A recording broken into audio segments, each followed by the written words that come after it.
Hello et bienvenue dans l'épisode 5 de mon podcast C'était juste une anecdote.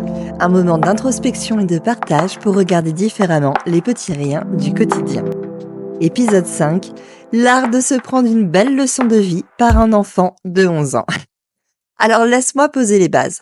Moi je suis maman d'un garçon de 11 ans, scolarisé en collège. La moitié de la semaine je le dépose, l'autre moitié c'est mon mec, jusque-là tout va bien. Enfin, tout va bien. Si on enlève le fait que, de 7h à 7h40, je me transforme en horloge parlante avec option tyrannie, alors oui, dans ce cas, tout va bien. C'est bien simple, nos échanges matinaux post-collège se résument à 7h, coucou mon cœur, c'est l'heure de se réveiller, d'une voix de maman fière qui regarde sa progéniture sortir de son sommeil. Puis, une dizaine de minutes plus tard, ma voix ressemble désormais à celle d'un animateur de bingo en maison de retraite qui essaie tant bien que mal de mettre un peu d'entrain dans la foule. Eh oh, faut que tu te réveilles là, il est déjà 7h10. Hop hop hop, allez, hop, habille-toi, allez, lève-toi. Et à mesure que les secondes s'égrènent, que les minutes défilent, mon double maléfique prend place peu à peu pour se transformer en tyran. Elle est loin la maman qui s'émerveillait devant les petits yeux de son garçon qui peinait à s'ouvrir 20 minutes avant. Quoi? Il est 30 et tu es en train de lire dans ton lit? Mais tu te fous de moi? Tu dois manger, brosser tes dents, t'habiller. Je te préviens, si t'es en retard, je te dépose plus jamais. Bis, repetita, repetita, repetita. Ces paroles, je vais les répéter environ 30 fois en 20 minutes. Alors, tu te doutes bien que les jours où je ne travaille pas, je suis bien heureuse que ce soit mon mec qui s'occupe de cette corvée, car franchement, commencer une journée stressée, trop peu pour moi. Et c'est là que le problème arrive. Ou la révélation. Mais bon, sur le moment, je t'avoue que ça m'a plutôt fait chier de réaliser cela. Oups, pardon my French. D'ordinaire, je dors avec des boules qui ess.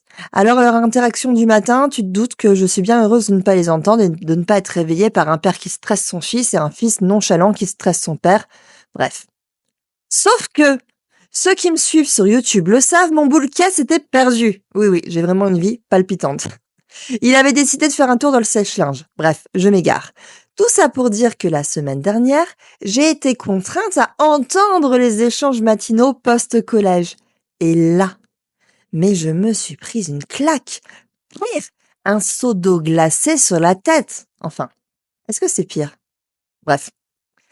Parce que le fait est que ce mercredi matin, là, je n'ai rien entendu. À un moment, j'ai même cru qu'ils avaient raté le réveil. Mais des rires me sont parvenus. Des rires? Puis, la porte s'est fermée, j'ai entendu la clé dans la serrure et plus rien. Alors le lendemain matin, depuis mon lit, j'ai à nouveau tendu l'oreille pour analyser si la veille était un mirage ou une réalité. Mais la même chose s'est passée. Quelques blagues échangées, des rires et surtout aucune allusion à l'heure. Rien, nada, niente, nits, nicht, enfin bref, que dalle quoi. Et ils sont partis à l'heure, les 2 fois. Alors que c'est moi, l'horloge parlante tyrannique qui devrait être à l'heure, mais nous on a toujours quelques minutes de retard. Du coup, ni une, ni deux. J'ai attendu que mon fils rentre du collège pour lui bondir dessus sitôt la porte de la maison franchie et de savoir pourquoi cela se passait si facilement avec son père. Sa réponse, laconique, tel un préado qui se respecte, tenait en 5 mots. Il me fait confiance.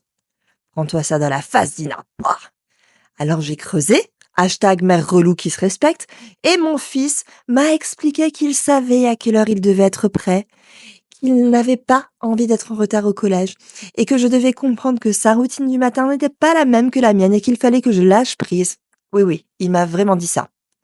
Bon, le lendemain, j'ai mis mon plan à exécution. Je me suis levée, je l'ai levé, j'ai rongé mon frein quand je passais devant sa chambre et que je le voyais encore en train de lire en pyjama 10 minutes avant de partir. Voilà, je me suis bâillonnée pour ne rien dire et je suis sortie un peu plus tôt pour gratter la voiture. Ce qui m'a arrangé car cela m'a permis de passer mes nerfs, car je savais que nous serions en retard. Une fois la voiture dégivrée, je me suis installée et oh, miracle, mon fils est arrivé avec sa démarche nonchalante, ses lacets défaits, son cintre qui tient sur une épaule, mais il était là à 40 pile, heure de départ fixée.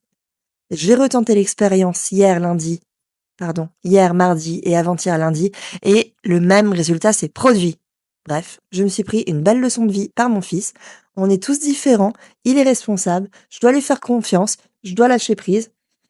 Et mon mec avait raison, quoi. Allez, ciao, à la semaine prochaine.